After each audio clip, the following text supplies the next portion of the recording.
Alrighty, so I think we are live now. If I could just get some people writing in the chat that you can hear us and that we're live.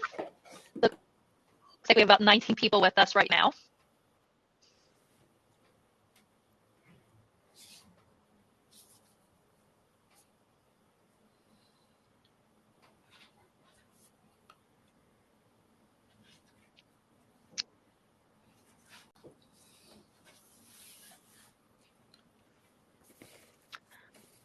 Alrighty, well, welcome everyone to our session, Inspiring Donors to Reciprocate, the Case for Radical Connection.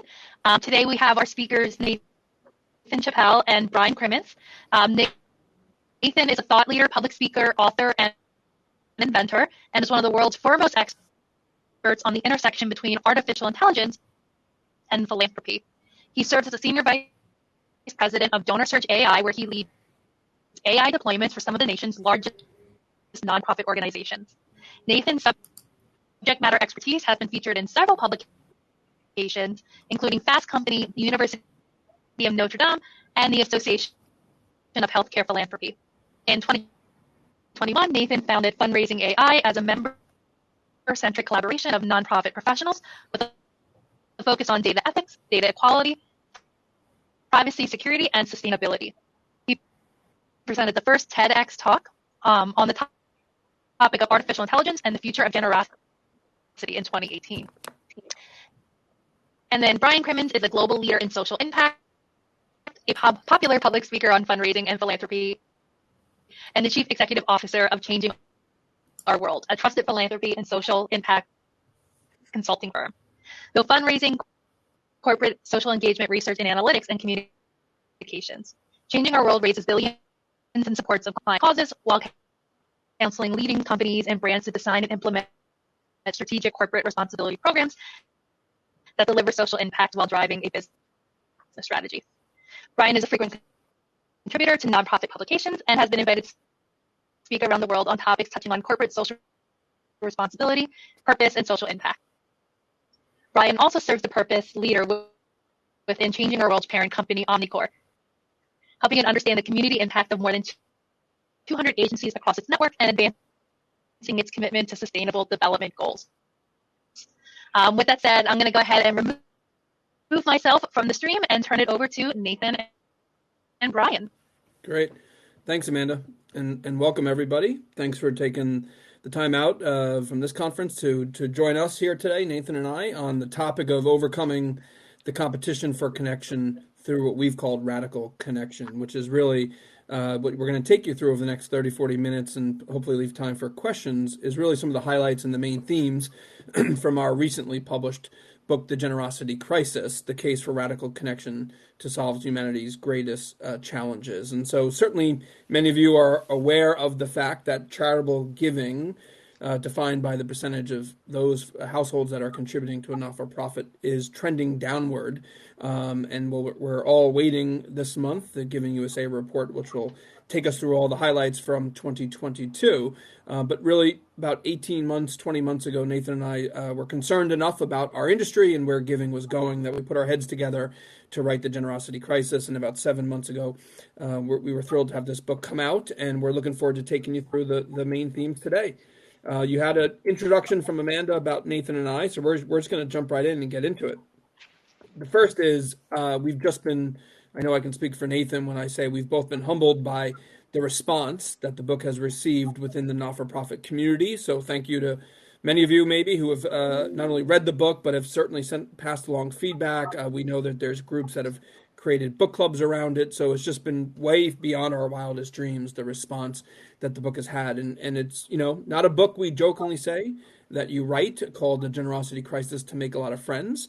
But we believe and we felt deeply that we needed to put this information and also hopefully some solutions, which we'll certainly dive into today, into the market, into the hands of great folks like yourself to hopefully begin to really improve the overall health of our sector. So as I said, thrilled that Nathan and I have the opportunity to take you through the high level points today. let's start by just talking about the nonprofit sector in general, which is that not-for-profits are special and essential and uniquely American. There's no doubt about that. Amanda mentioned in some of my travels, not only here in the United States, but abroad, the not-for-profit community in the United States is looked upon and really revered in terms of its size, in terms of the impact, and in terms of how well it's managed. And there's no doubt about that. And I said earlier, I'm preaching to the choir with that message. But it's for that reason, very importantly, we were concerned enough about our sector to want to write this book. For those who may not recognize this face, this is Peter Drucker, one of the more renowned management gurus of his time, written many books which are still read to this day about business and management of people, management of businesses. Well, we're fortunate enough in our sector that he wrote a few books about the not-for-profit sector. And Mr. Drucker had a great view of the sector in terms of his time frame, the work that it was doing, but also the potential of our sector to continue to be such an important part of the economic engine of our society. And it is. When you think about the 10 million more than 10 million not-for-profits that there are worldwide, 1.6, 1.8 million of them here in the United States. We have 12 million people here in the States that represent and make up working for not-for-profits. 12 million is a lot of people doing great work every single day. And the not-for-profit sector makes up roughly 5.7% of the U.S. economy. So no small feat, not small in scale and size. And I think many of us know that. But what is really at the heart of the not-for-profit sector is this quote that's up here, and that the not-for-profit industry neither supplies goods or services like a business or puts in controls like a government, but its product is really a changed human being.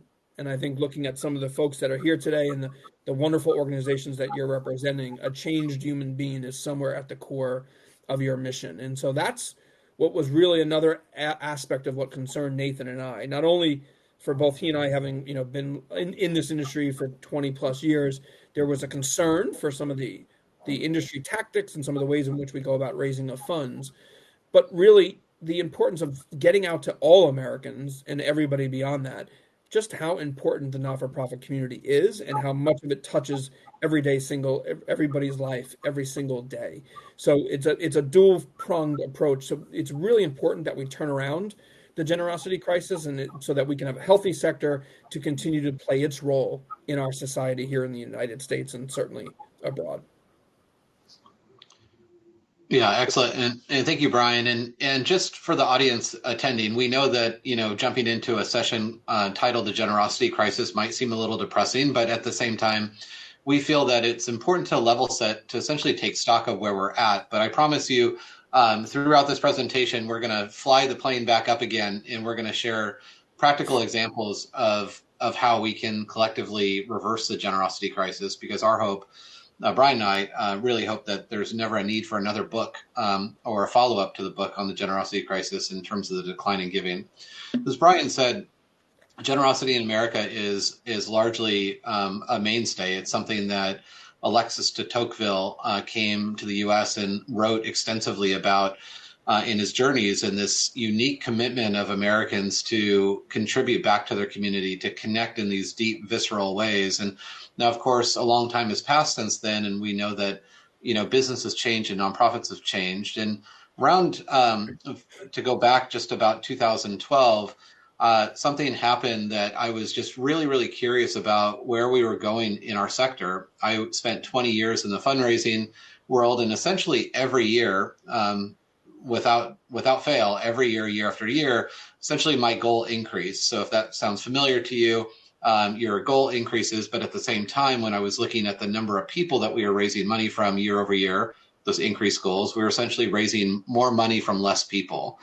In 2010, Bill Gates and Warren Buffett got together and they signed the Giving Pledge, or created the Giving Pledge, to put out there and essentially create this idea that would inspire more Americans to give, and especially ultra high net worth individuals to essentially give away at least half of their wealth while they were still alive. And that was something that was kind of unique, but also it was a look back to Carnegie and Rockefeller when Carnegie wrote a book called The Gospel of Wealth, which, if you haven't read it, is a good read to really understand the American history of generosity. And really, it was this time where we thought, well, this could be really interesting, whether or not this new giving pledge would inspire a net increase in generosity, or would have the opposite effect, essentially fill the bucket, if you will, the philanthropy bucket, so that the average American could say, well, Bill Gates and Warren Buffett are on the scene, and therefore I don't need to give. Now, this isn't the only reason, but if we fast forward to today and what we're going to dive in a bit deeper on, we see that in a confluence of other circumstances that have led to this idea that our sector is at a boiling point, that we have some data that we'll share with you that will lead us to the next slide, which leads us to this conclusion that the future of generosity in America is not guaranteed. And for people that have dedicated their lives and their careers and their passion into working in the philanthropic sector, this statement, which is not ours, it came from the Generosity Commission, which is a group of volunteers that came together to study what's going on in generosity in America, and will come out with their conclusions this summer, actually. You should put the kind of hair on your neck. It should stand up with a statement like this. For someone like Brian and I have spent our entire career working in the nonprofit sector, the things that we take for granted in society, whether it's zoos or hospitals or higher education, and the list goes on and on and on, to humanitarian causes, things that we tend to take for granted and things that people in America tend to take for granted are not guaranteed. And we really need to take stock of where we're at right now if we're going to have any chance of essentially reversing this crisis. So take it away, Brian. Thanks, Nathan. So getting a bit more granular and practical, this is definitely a slide and information that you all have probably seen, but I've referenced this up at top, and that is the percentage of households that give to not-for-profits from roughly 2000 to 2018 data, and what we know now from the 2021 most recent data. But really, we've been on a downward trajectory. Nathan talked about 2012, and I like to think of it as right around the economic crisis of 07, 08. Something really happened in the pattern, in the habit of giving, that really started us down this trajectory that we've been unable to figure out how to curve back up yet. Hopefully mindful that we're going to get some good news and we're going to get this turned around. But this is not, our book by no means is the first time people have been talking about this, or even people have been writing about this. And in the Chronicle of Philanthropy, kudos to them, in 2017 they published How America Gives, which was using 2015 data.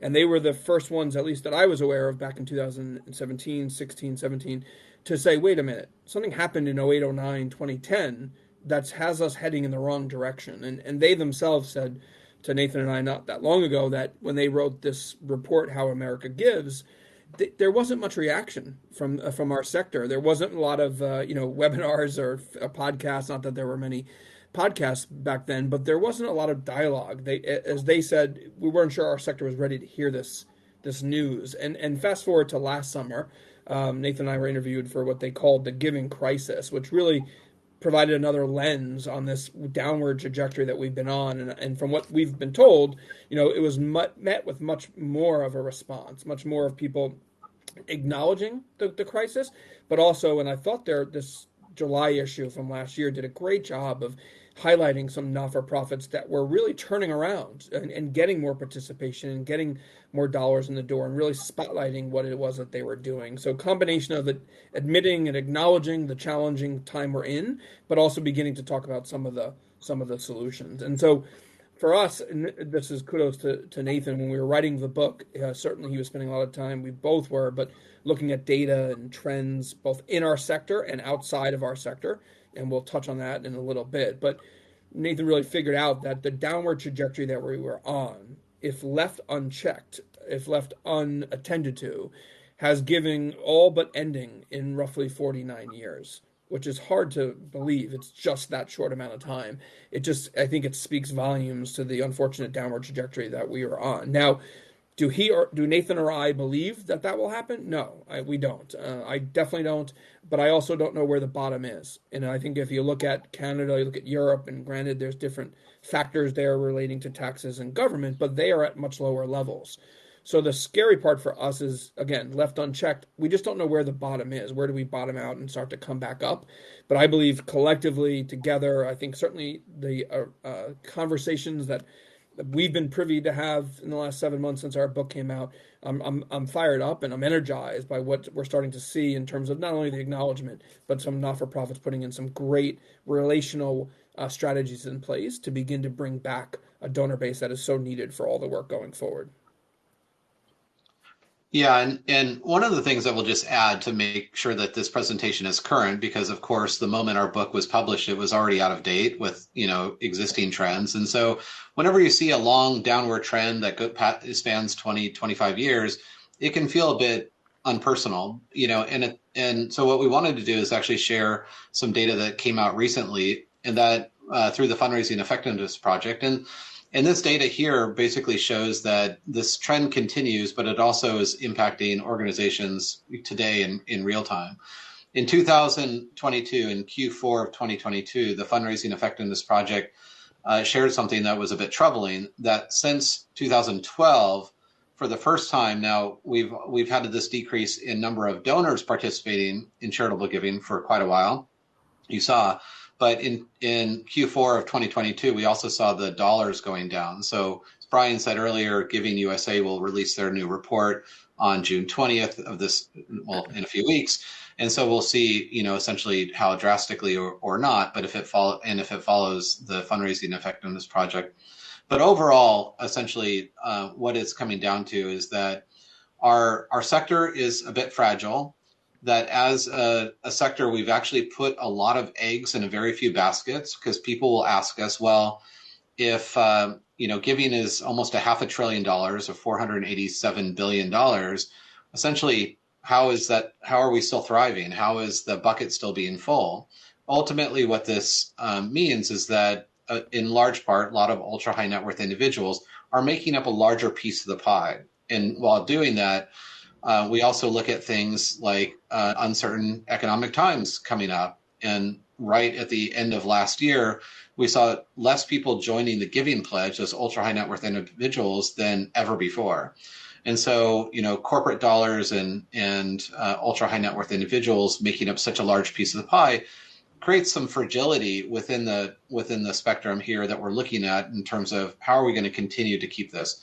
Now, of course, Brian and I will believe in the power of philanthropy till the day we die, because that's what we do and we have to remain optimistic. But it really, truly is proving the point that we need to take stock now to work together to make a difference. So one of the things that we're asked often, almost infallibly, is, are nonprofits the victim or the culprit? And we get into this quite extensively in the book, and the answer is absolutely yes to both. And I will cover the culprit side, and Brian will cover the victim side. But at the end of the day, there are a lot of things that nonprofits have done to themselves, and there are other things that have been done to them, essentially, in the changing economic environment. But from the culprit side, having spent 20 years in the nonprofit sector, I have tons of empathy for those of you that are working in the space that essentially try to do more with less. You're raising more money from less people. You don't have, for the most part, most nonprofit organizations don't have R&D budgets. And if you do, I'd love to hear from you. Essentially, this idea that innovation equals risk, and risk is essentially something that nonprofits don't take, because any time that you would lose money on something risky, it means a dollar or money that didn't go into your mission. And having lived this for 20 plus years in fundraising, I understood this idea of really trying to move the needle forward, but with very few resources available. In the end, there are a lot of different things that we talk about and we go in deep in the book, but the only one that I want to kind of hone in down to the bottom is really where we as a sector, I think, for the most part, have gotten to a point where we have believed that more is better. And of course, I used to hear this from my board members to say, well, if we just got, a dollar from every person, we'd be able to fill the bucket and we'd have more money than we need. And for most of my career, I really believed this idea that more was better, that we would spend more money just to acquire a donor at any cost. And of course, we know now that essentially the acquisition or retention rate of a newly acquired acquired donors between 19 to 21%. And essentially this idea of putting a lot of money at risk to essentially find more people at any cost is really a failed approach. And it's what's led to really, really poor, on average, around 39% retention rate in our industry, which is unheard of within any other type of business entity. So there is something that we have to flip the switch on, and to think about this idea that better donors are better versus more donors are better. And this has to go all the way from not just even executive directors and chief development officers, but boards realizing that a better donor, a donor that stays with you, on average has around 78% retention rate versus the 19 to 21% of a newly acquired donor that barely knows you. And so anyway, we'll get into this a little bit more, but really I wanted to hone in on that little piece because it's going to be a consistent theme as we talk about AI later on in this presentation and how we essentially quantify and find better donors versus more donors.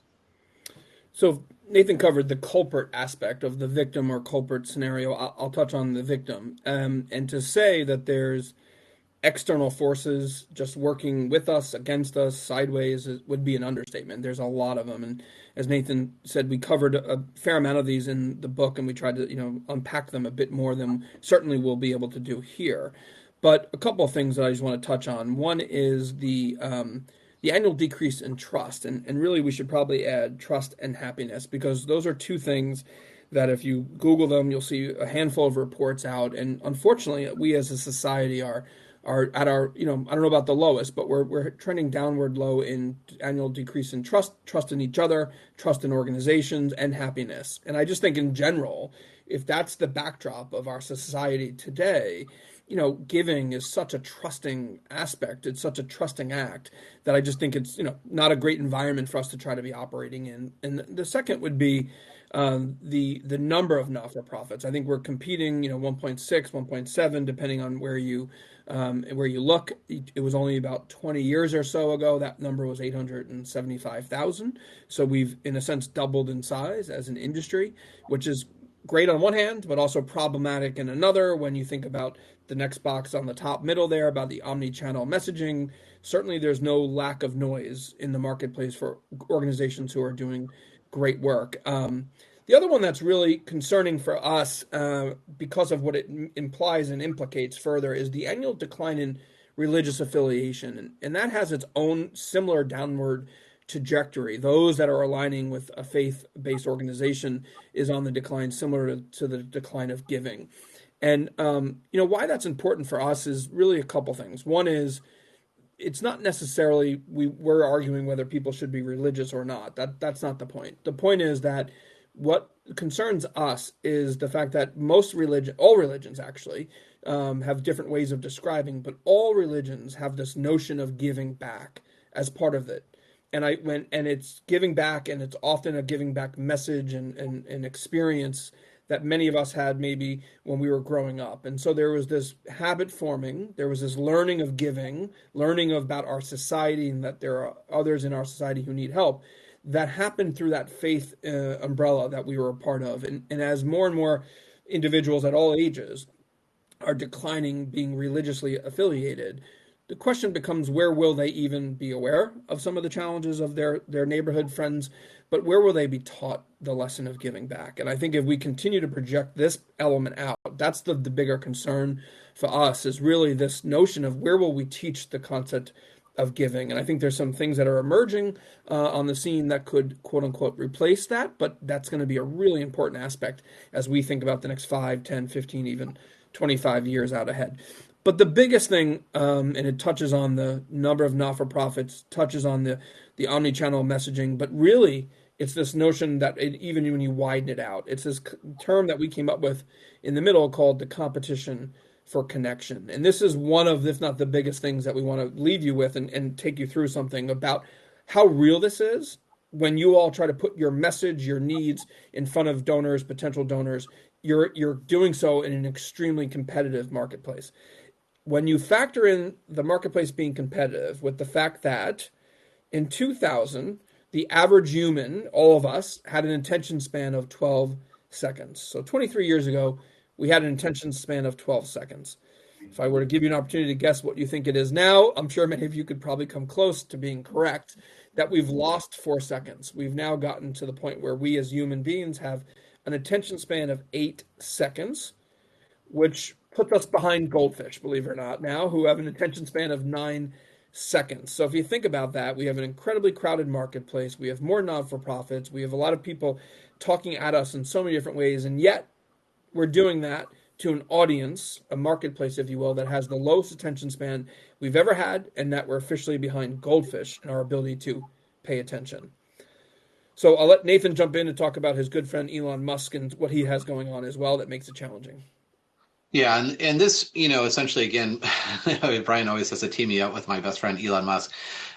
This really goes to the point that nonprofits are no longer competing with nonprofits. They're competing with for-profits, essentially, that are speaking more like nonprofits, and we'll give another example of that. But one of those, still to this day, is the most commented and the most viewed LinkedIn post I'd ever posted, which came last year when Elon Musk was interviewed by Chris Anderson from the TED organization and made this comment, among many others, that SpaceX, Tesla, Neuralink, and the Boring Company are philanthropy. If you say philanthropy is the love of humanity, they are philanthropy. Tesla is accelerating sustainable energy. This is the love for philanthropy, and then goes into each company describing.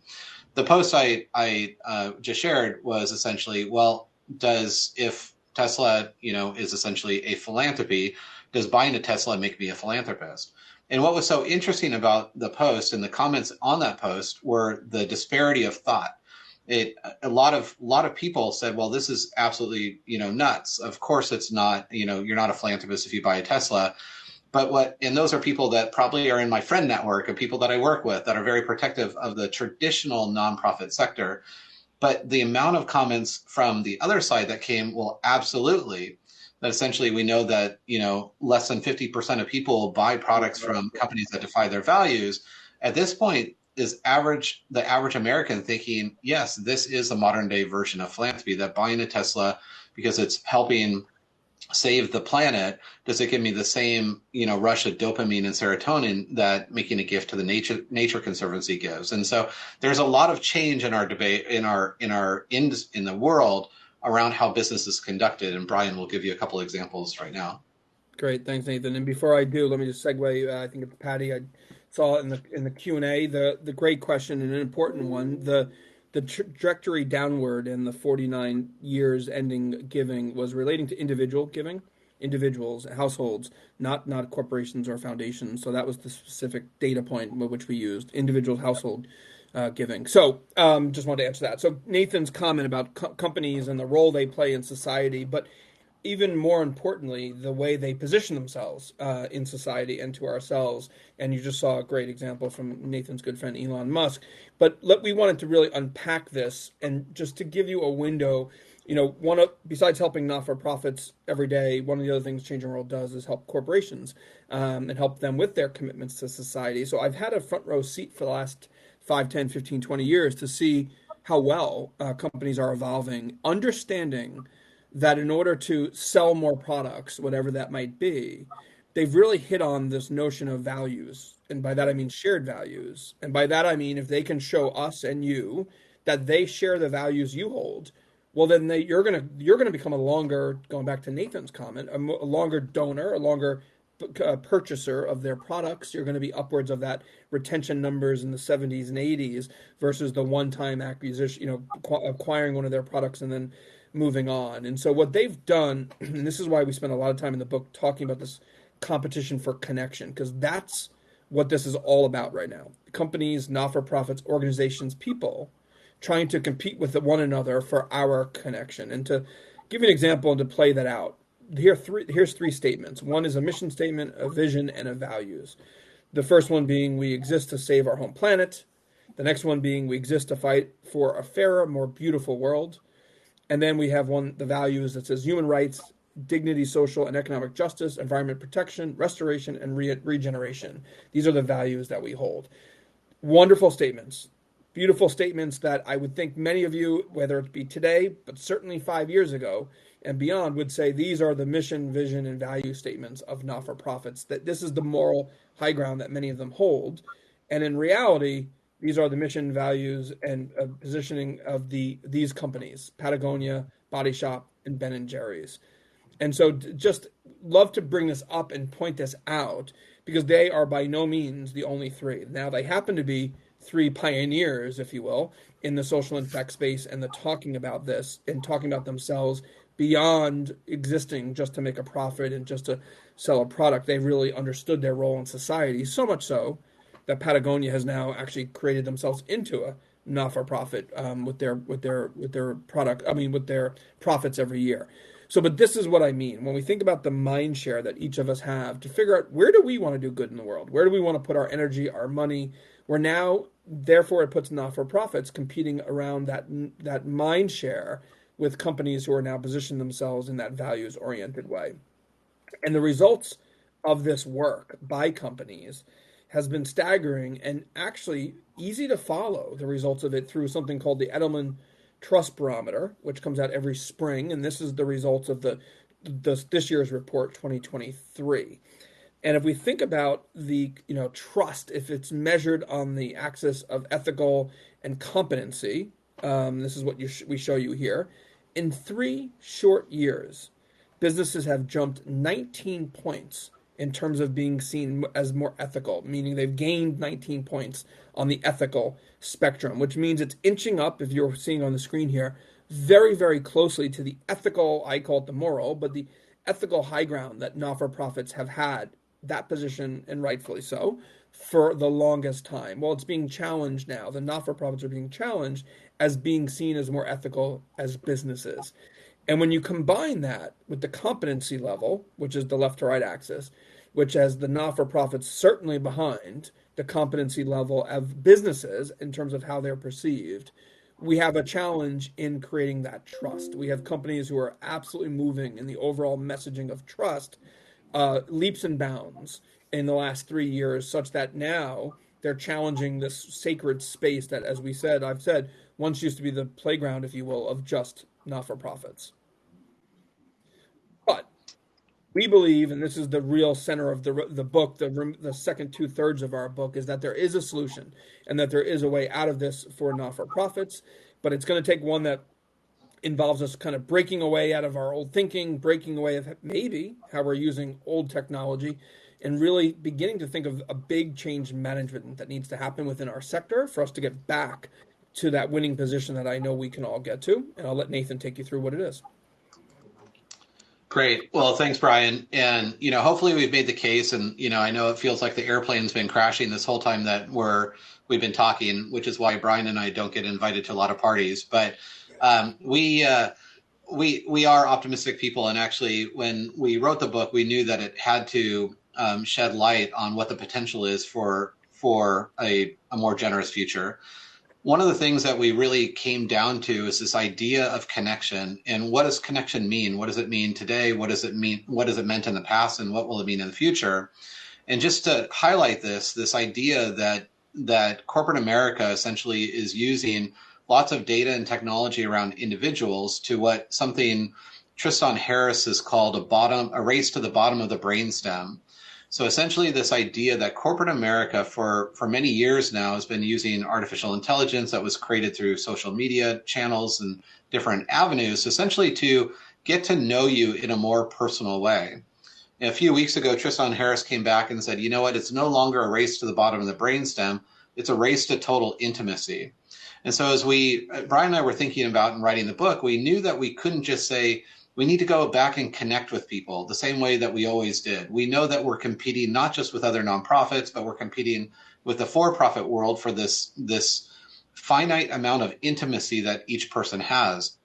And so we really had to come up with a new word that we thought was somewhat radical that would get people's attention. And not to say it's the perfect word, but it's a word that essentially allows us to look at what we think we know about connection and redefine it in a modern era, in an era where that connection is being harvested at scale every single day.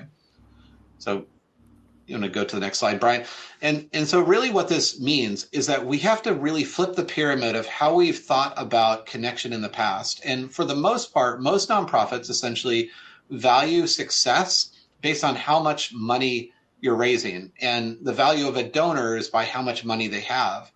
And one of the things, a truism that we had to come up with that grounds everything in our book, is that generosity is a manifestation of connection and not the other way around. Generosity does not come from people that are wealthy. It comes from people that are connected. And we know this to be true because 51% of Americans don't give, no matter how wealthy they are. 49% of Americans give, no matter how wealthy they are, has almost no bearing as to whether or not wealth relates to altruism in the sense of giving back. It's either something that you do or you don't do. So we have to ground ourselves by saying this connection has to be at the forefront of everything we do. And to that point, we had to essentially reestablish what connection means and essentially compare it to what we have historically thought within our organizations are things like preferences and surface levels, and in areas where you'll do as little as possible to essentially ascribe to an organization, to what does it look like if we reinvent what connection means to your organization. And this is something that Brian and I have taken a lot of pride in and been able to consult with organizations to essentially reimagine what connection means, because the type of connection that we've done in the past has led us to that downward trajectory. The simplest thing is to really imagine either a brand or a nonprofit that you go out of your way for.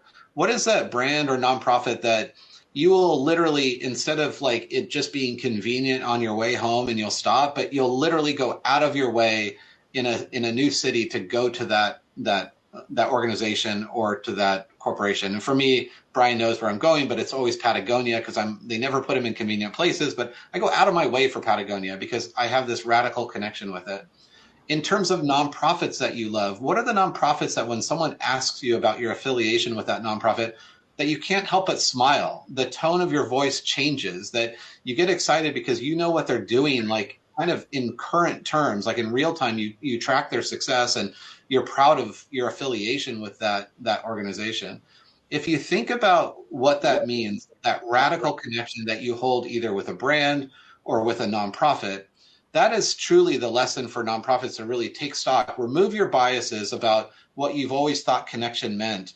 3 touch points here and 1 touch point there, and you get a letter if you do this and a handwritten note if you do that. Put it all on a whiteboard, remove your biases, and reimagine what if you could create radical connection with people that will stay with you at 78% on average retention. What would that look like? And this exercise is very freeing. Essentially, if you took this framework and you created a survey on a scale of 0 to or 1 to 10, does a donor love you to the point of they're just a preference, or do they actually have a certain type of deep connection with you? And really looking at this and reimagining, thinking about this as a new framework for how you measure the donors that are going to stay with you for a long period of time. And if I could just jump in, Nathan, the one I love to talk about, and I'll just highlight before we jump over, is that the last one on the radical connection, which is I know you and you know me.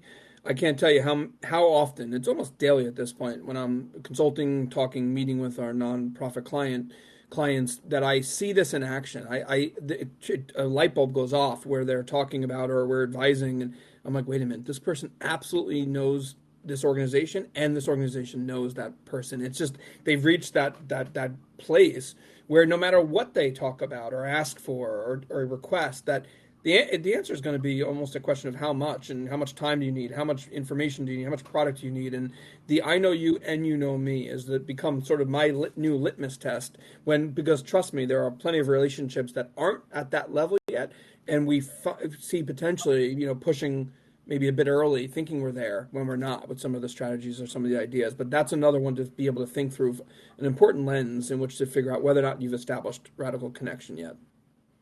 And just for Jory, we'll re-export the deck for you because apparently there was an error in exporting that. So we'll send that to make sure you have the full version.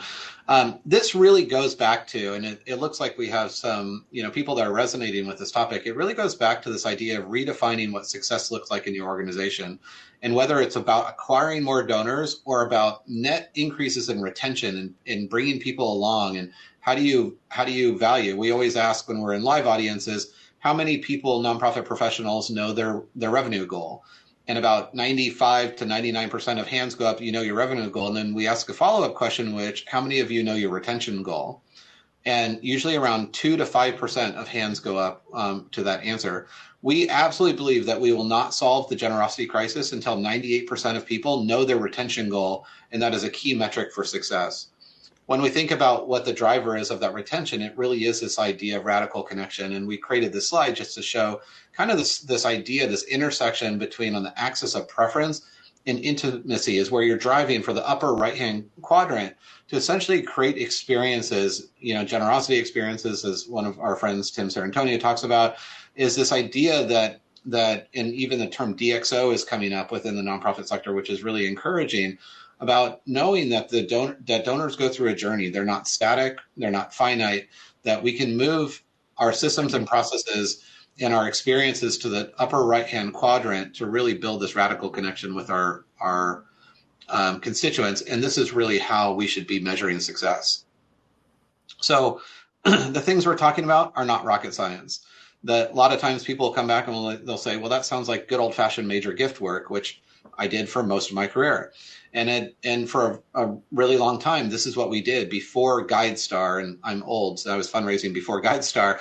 It was entirely based on trust. We have to go back to the roots of really building organizations that are highly incentivized by building trusted relationships. So in terms of these essential ingredients, vulnerability, authenticity, and inclusion, transparency, and accountability. And the other is that this can't be a one-person thing.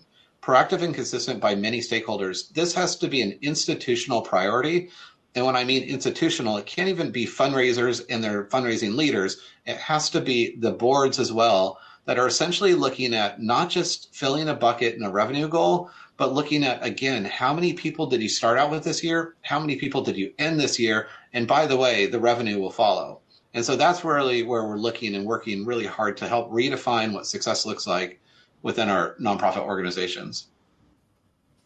And this isn't theoretical, and I'm seeing some of the comments that are going by. There's a very practical nature to all this. There are definitely specific, powerful strategies that you can be deploying that really drive to this connection-centric philanthropy that we've talked about. I think for a lot of the consulting work that we've done, this notion of getting to know the person, the groups, etc., the beyond just their wealth is as Nathan said earlier, not rocket science, but it's really freeing, quite frankly, when you can start to understand the audiences and then ask the question, okay, if that is true, why don't we try this or why don't we try that? And it could be everything. It could be from social media strategies, email to events. It can be, but it really is just taking a step back and just as Nathan referred to earlier, let's just start with a dry erasable board and think if relationships and connections are the end goal, what might we be certainly doing differently? And for me personally, as I mentioned earlier, 20 plus years of doing consulting,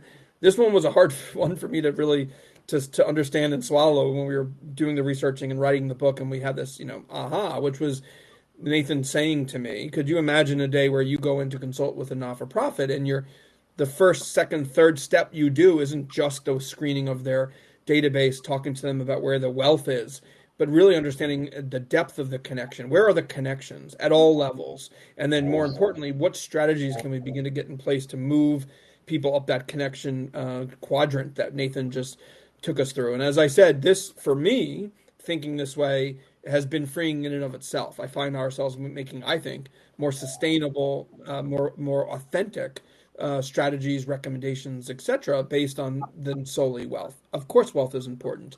Driving for money is important, but having wealth as a data point, often layered on towards the end, versus it being the entire thing we look at, is a big, big shift for us. And this next slide, I think, says it all, and you all know this, but it really doesn't matter how much you're asking for, when, for what, if you're not asking the right person. And asking the right person is so much of it is understanding the connection. That will enable you to understand whether you're at the right time in the right place with that relationship to be able to make whatever ask you want to or not. And if the answer is not, then let's back it up and let's try to figure out what needs to be put into place so that we can get ourselves to that. But it's also knowing not everyone's going to eventually make it to the upper right quadrant with that radical connection. And that's okay too. There's, as Nathan touched on, there is infinite opportunities for us as organizations and us as people to connect. But it's thinking it through this lens that I think will help you all become more effective at the work that you're doing. And really to my planned giving colleagues who I've grown up with over the years, worked alongside. This is me really, us really, but I'll speak for myself, me tipping my cap to them. I mean, what they know and the way that they operate with retention goals and the understanding of the long-term relationships in order to secure a planned gift is really what we're talking about. And I think it's the planned giving professionals, the planned giving teams that you all are part of or you work with. There's a lot they know and there's a lot of how they work that we probably need to rethink and bring in some of those true elements to the work that we do every day. Yeah, we do pay a lot of credit because if you think about this idea of radical connection, a person that is willing to not only give in current dollars, but also associate their name with an organization in perpetuity past, their life is truly like the ultimate version of radical connection. And so that's where we pay tribute to those professionals, but also think there's a lot of lessons to be learned in how what is the metric of success? And that's what this slide speaks to which is when you're presenting back to your board, what is the way you present success? Like, are you using revenue? Are you using retention? Or in which order are you using those in? I serve on a board for a group called the Farmling Project that for now on, we present retention first before revenue. And just as a small nuance, not to say revenue is not important, but it's as a small nuance to say the thing that's most important is how many people did we start with? How many people are we going to end with? And what are those net increases in retention? This is also something that we really couldn't have done a long time ago, because to be able to look at the depth of connection of your individuals, you have to be able to use big data and technology to measure that type of connection. So it really brings us down into this area that I focused on since 2017, which is around using machine learning and deep learning to essentially quantify connection. And doing the same thing that the for-profit world is doing and spending lots and lots of money to essentially have this race to total intimacy is to understand through all of your data, what is the value of you, not as a donor today, but a value as a donor long-term? What is your lifetime value to the organization? And this is a term that's not used a lot in our sector, but we're really looking at this opportunity to look at every individual, not by how much wealth they have individually, but by how deeply connected they are. And it really brings us into this term called precision philanthropy that one of my colleagues in the past had essentially coined, that speaks to this idea that like in healthcare, where there's precision medicine, that every person, no matter what type of disease you have, you don't have a category of disease. You have a disease that's unique to you based on your own specific DNA.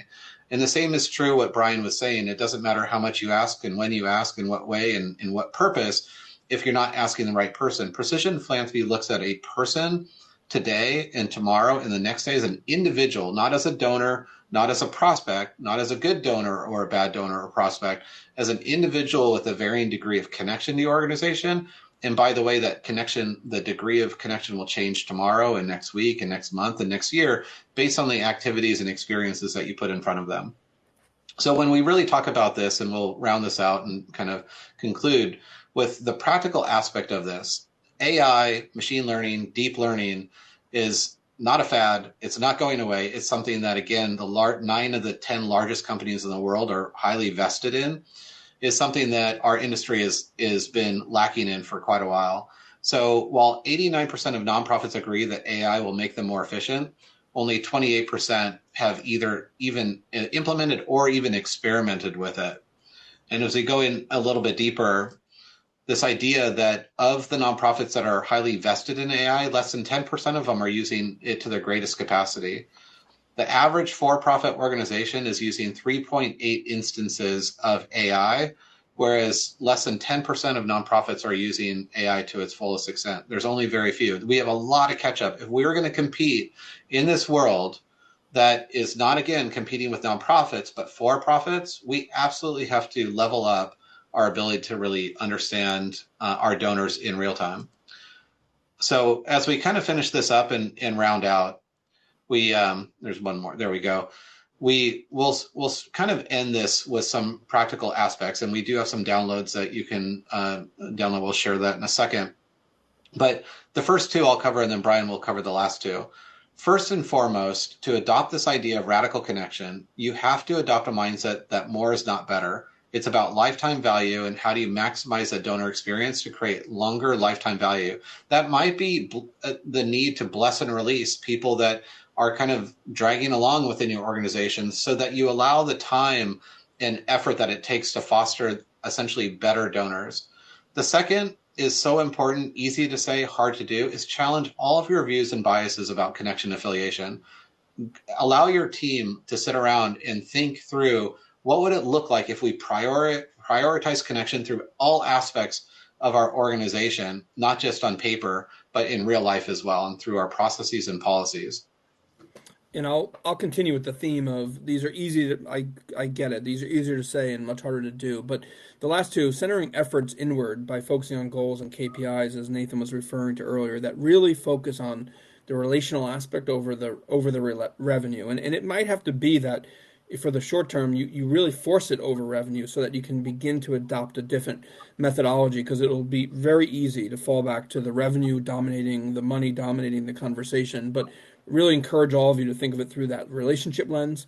And I mentioned in the very beginning, and why not sort of round it off, to really think about evaluating your technology to whether it's fostering that connection at scale or maybe even in some regard hurting it. And as Nathan has just taken you through at a very high level, the use of AI really, I truly believe, is ultimately at the end of it all centering it on connection, the ability to understand and know a much more holistic view of the individual that's in your ecosystem will only develop better strategies and better ways for you to engage in building up that connection and hopefully building towards that radical connection. So technology should not be left alone. It should be like everything else that you have at your fingertips. Let's make sure it's supporting this philosophy and driving connection ultimately at scale as well. And Nathan mentioned that we have some free resources and on our website, generositycrisis.com, that hopefully someday we'll be changing that URL. We've got a couple of things. We've got conversation starters about the topic of generosity, whether it be on a personal basis with friends and family members, team members in the office, etc. That's a great thing to use. We've got a book club guide. I mentioned earlier that there's just been amazing to see that these book clubs have been organically created and formed around the country, and so we put together a guide to help them go through that. And then really 10 ways to foster radical connection. A little bit of our shout out to David Letterman, speaking of older age, the top 10 list. This is our top 10 ways to help you with radical connection. And the last part, and if Brian, you want to just put our contact information, Brian and I are very fortunate in that we have jobs within Changing Our World and Donor Search that we are there to help other organizations talk through this. There are a lot of questions about how to use AI, how to prioritize the use. We could talk about that for about 3 minutes, but also take down our email addresses, because we are always willing to get on a call, especially when you have organizations that have boards that really need to hear this message of that what we're doing today is not going to get us there, that we need to essentially rethink what success looks like within our organization. And of course, within our book and those downloaded resources, there are lots of tools to help you. Just a couple things, as we can't cover all the questions. I know that the idea of AI seems daunting for a lot of people, and it is, depending on what type of AI you're talking about. For us with Donor Search, we offer AI within lots of different verticals within our core product and all the way up through custom machine learning models, which I work on. But things like ChatGPT are free and will provide efficiency for you to allow you to work essentially smarter, not harder. Right now, we are only in the very beginning of really the adoption of AI. And I will say, and it wouldn't be responsible if I didn't say the word responsible AI, that in the nonprofit sector, anytime we talk about AI, it has to prioritize humans and trust. And so with that, we have a LinkedIn group called fundraising.ai, which you can join, about 1,000 other people that are really interested in helping create what responsible AI is for the nonprofit sector. And so I wanted to share that. And again, let us know if we can help be resources for you. And Brian, did you want to try to cover any other question? We've got 1.5 minutes left. No, I think it sounds like maybe there was a glitch with the presentation, so we'll make sure we send that out, because there are a few questions here that I think we covered. So hopefully that'll be, hopefully round out any gaps. But I'll just reiterate what Nathan said. Our emails are up here. So if there's any other questions, or if you even want to continue the conversation, certainly either or both of us are eager to continue to do that. And we love the opportunity to engage with folks in our sector about this so important topic that we're all facing. So thank you for the time today. Thank you so much.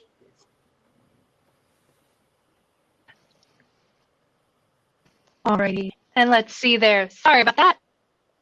So I do want to apologize. I did start the stream about 10 minutes early. So Nathan and Brian, if there's one other question you want to address, I think you'll have the time to do that. Otherwise, we can wrap it up. Well, one of the things, well, that's great to know. It's always great to have bonus time. One of the things that, and I saw kind of some ongoing comments around the idea of sustainer programs and, how to do this in practical terms. So if I were building a brand new nonprofit today, I would focus on building a really, really robust sustainer program. And essentially, not only do we see retention rates in sustainer programs hovering between 70 to 80%, those donors that are now conditioned to give to you and upgrade with you over time are also your best major gift donors long term. So that would be key number one. And it may sound commonplace now, but pre-COVID, that was not something that nonprofits did really at all. Yet in Europe, that's how most fundraising is done, is through sustainer kind of membership type programs. So I wanted to be sure to highlight that. It looked like there's some resources for you tomorrow and some other sessions to jump in on. And that absolutely is something that you should really lean into and invest. The name of the LinkedIn group is simple. It's fundraising.ai. And so if you just search it on LinkedIn, it couldn't be easier. We are actually going to be hosting Mallory Erickson, who's on this call, actually will be the chair, hosting a 2-day virtual summit on responsible AI for fundraising in October. And we're about to release a framework for responsible AI in our sector. So again, super, super important. Shameless plug on that side. It's a total volunteer project of mine and many other people, including Mallory Erickson and Natalie Monroe and others that are on this call. It's been amazing to see our community to come together and say, look, we need to build AI that prioritizes trust in relationships, because we know that in our sector, if there's one bad actor, it affects all of us, versus, say, Twitter, that creates a ageist, racist algorithm that affects Twitter's price. Breach in our industry affects us all, and so that's why it's so important to bring up now. Was there another one, Brian? Maybe Nathan, just because I saw one that is important if we have the time to clarify, which is the question was something along the lines of, I can't find it now, about what AI are you using? I just maybe you want to talk about the data, the percent, the data points, the amount of data points you're able to pull together that creates that holistic profile that I was referring to earlier. Yeah. So my work back in 2017 in machine learning, deep learning was really around this premise that it didn't matter how much you were asking and when you were asking if it wasn't the right person. So essentially what we were using is our first year and a half of building the first machine learning model to predict gratitude, essentially use around 1,000 data points per person to essentially look at how well does this person know us, not whether they are wealthy. In fact, we don't use wealth data in our models at all. We're essentially using data and things like, are they opening up emails? Are they volunteering? Are they making gifts? Or are they, if you're a higher ed institution, are they getting more degrees? Do they live on campus? Or if you're a healthcare organization, it's whether or not you're a patient that are being seen. Or if you're a zoo, how many times do you visit and what days of the week? So essentially, every organization has a body of data that speaks to the experiences that people have. As those experiences increase, the person gets to know you better. And if you're doing your job, they're getting to know you better and they're loving you more. And so essentially by reverse engineering, by looking at all of your prior donors and the conditions that they look like before they made their first gift, we can then now measure every other person to say, this person is attending the zoo a lot. And they become an ambassador or whatever it might be in any type of organization. Taking your data and enriching it with outside data is really where we get the ability to essentially measure a person's connection and get away from this idea of how wealthy is someone, therefore are they a good or bad donor.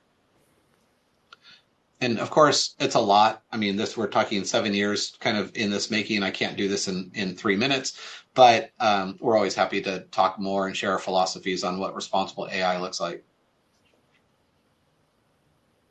That's amazing. So we have about 2 minutes left in the session, so I'm just going to go ahead and wrap it up. But thank you, Nathan and Brian, for all of those valuable insights. I will definitely be joining that AI LinkedIn group. That sounds fascinating. Once again, I do apologize. I started the session about 10 minutes early because I was super excited to hear what Nathan and Brian had to share. But we did record the session, so you guys will be able to go to our website and access that recording to watch those first 10 minutes. I'm going to encourage everyone to take a brief 10-minute break and then come back at 2:30 to join us for our next two sessions: how to review your engagement strategy, finding donors on the fringe, and reinvesting in women, the future of nonprofit leadership. So looking forward to seeing all of you guys in those sessions. And once again, thank you, Nathan and Brian, for a wonderful presentation. Thank you. Thanks so much for having us. Enjoy the rest of the conference.